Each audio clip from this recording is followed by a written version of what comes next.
Thank you very much. Very much appreciated.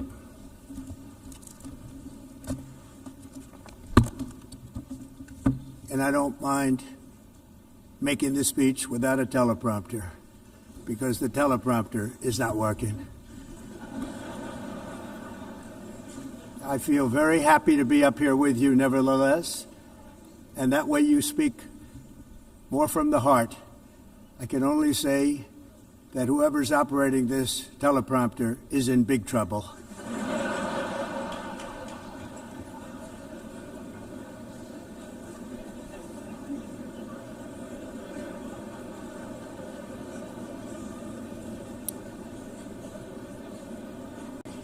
Hello, Madam First Lady. Thank you very much for being here. And Madam President, Mr. Secretary General, First Lady of the United States, distinguished delegates, ambassadors, and world leaders. 6 years have passed since I last stood in this grand hall and addressed a world that was prosperous and at peace in my first term. Since that day, the guns of war have shattered the peace I forged on 2 continents. An era of calm and stability gave way to one of the great crises of our time. And here in the United States, 4 years of weakness, lawlessness, and radicalism under the last administration delivered our nation into a repeated set of disasters. 1 year ago, our country was in deep trouble, but today, just 8 months into my administration, we are the hottest country anywhere in the world, and there is no other country even close.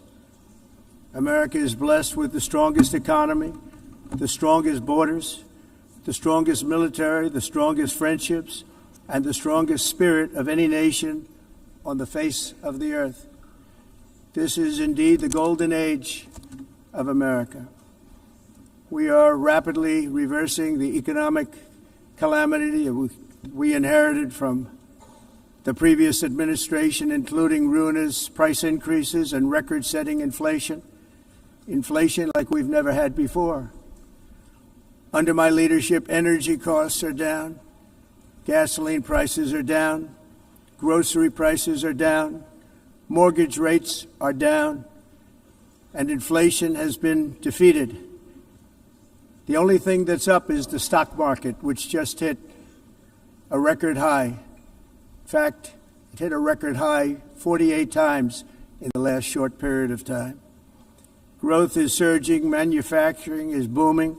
The stock market, as I said, is doing better than it's ever done. And all of you in this room benefit by that. Almost everybody. And importantly, workers' wages are rising at the fastest pace in more than 60 years. And that's what it's all about, isn't it? In 4 years of President Biden, we had less than $1 trillion of new investment into the United States.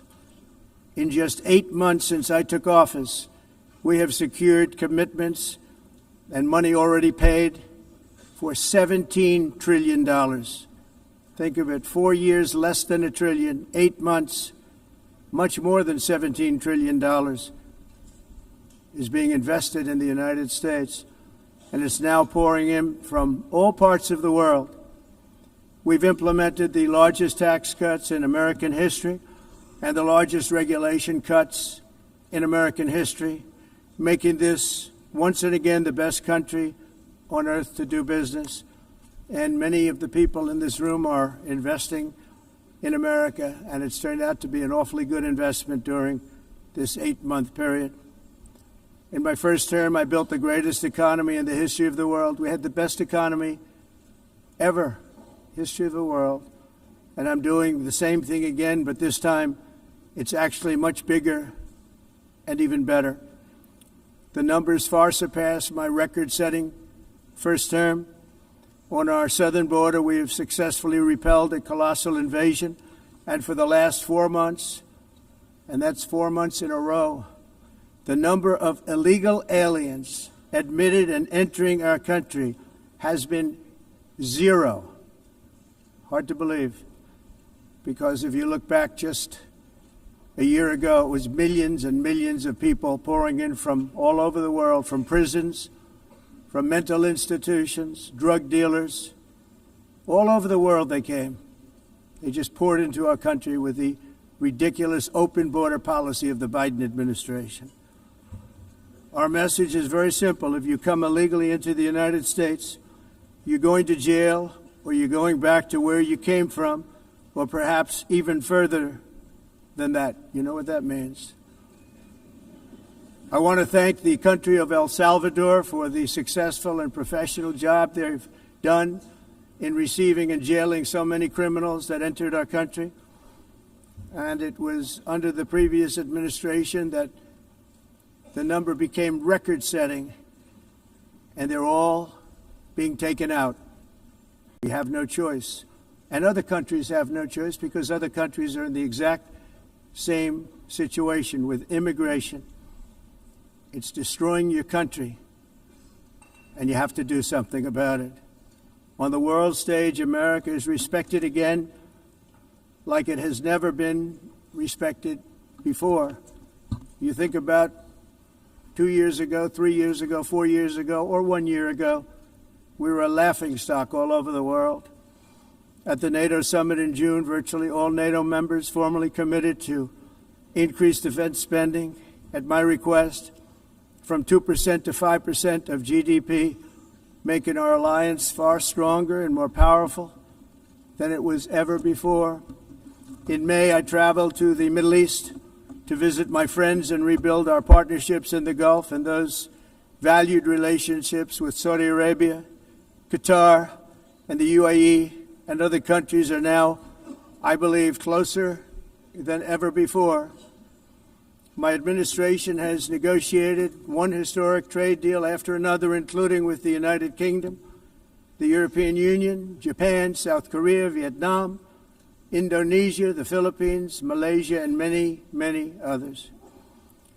Likewise, in a period of just 7 months, I have ended 7 unendable wars. They said they were unendable.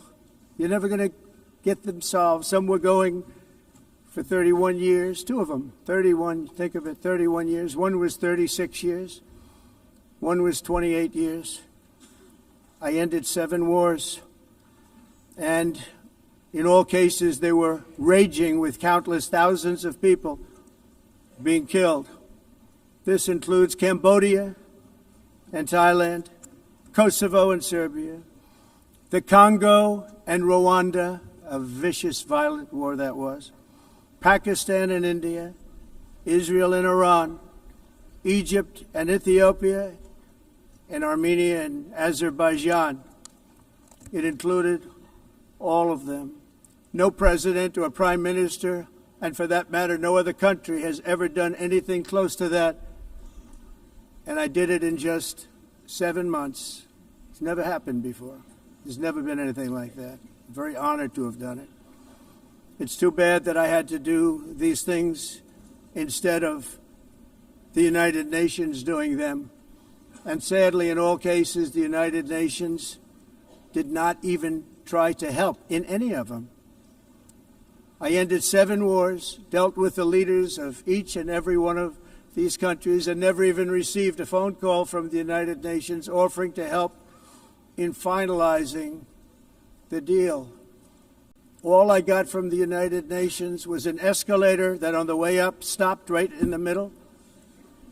If the First Lady wasn't in great shape, she would have fallen. But she's in great shape. We're both in good shape. We both stood. And then a teleprompter that didn't work. These are the 2 things I got from the United Nations, a bad escalator and a bad teleprompter. Thank you very much.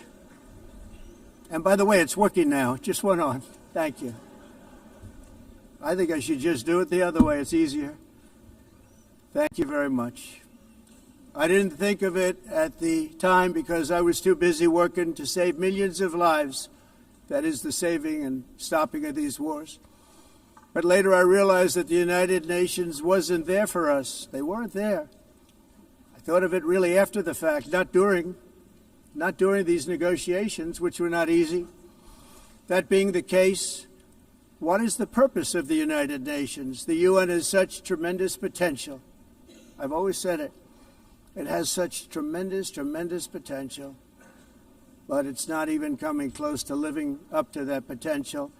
For the most part, at least for now, all they seem to do is write a really strongly worded letter and then never follow that letter up. It's empty words, and empty words don't solve war.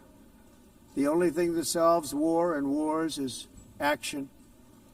Now, after ending all of these wars and also earlier negotiating the Abraham Accords, which is a very big thing for which our country received no credit, never receives credit. Everyone says that I should get the Nobel Peace Prize for each one of these achievements. But for me, the real prize will be the sons and daughters who live to grow up with the mothers and fathers, because millions of people are no longer being killed in endless and unglorious wars. What I care about is not winning prizes, it's saving lives. We saved millions and millions of lives with the 7 wars. And we have others that we're working on, and you know that. Many years ago, a very successful real estate developer in New York, known as Donald J. Trump, I bid on the renovation and rebuilding of this very United Nations complex. I remember it so well. I said at the time that I would do it for $500 million, rebuilding everything. It would be beautiful. I used to talk about, I'm going to give you marble floors. They're going to give you terrazzo. I'm going to give you the best of everything. You're going to have mahogany walls. They're going to give you plastic. But they decided to go in another direction, which was much more expensive at the time, and which actually produced a far inferior product. And I realized that they did not know what they were doing when it came to construction, and that their building concepts were so wrong, and the product that they were proposing to build was so bad and so costly. It was going to cost them a fortune. And I said, and wait till you see the overruns. Well, I turned out to be right. They had massive cost overruns and spent between $2 and $4 billion on the building and did not even get the marble floors that I promised them. You walk on terrazzo. Do you notice that? As far as I'm concerned, frankly, looking at the building and getting stuck on the escalator, they still haven't finished the job. They still haven't finished. That was years ago. The project was so corrupt that Congress actually asked me to testify before them on the tremendous waste of money, because it turned out that they had no idea what it was, but they knew it was anywhere between $2 and $4 billion as opposed to $500 million with a guarantee. But they had no idea, and I said it cost much more than $5 billion. Unfortunately, many things in the United Nations are happening just like that, but on an even much bigger scale, much, much bigger. Very sad to see. Whether the UN can manage to play a productive role, I've come here today to offer the hand of American leadership and friendship to any nation in this assembly that is willing to join us in forging a safer, more prosperous world. And it's a world that we'll be much happier with. A dramatically better future is within our reach. But to get there, we must reject the failed approaches of the past and work together to confront some of the greatest threats in history. There is no more serious danger to our planet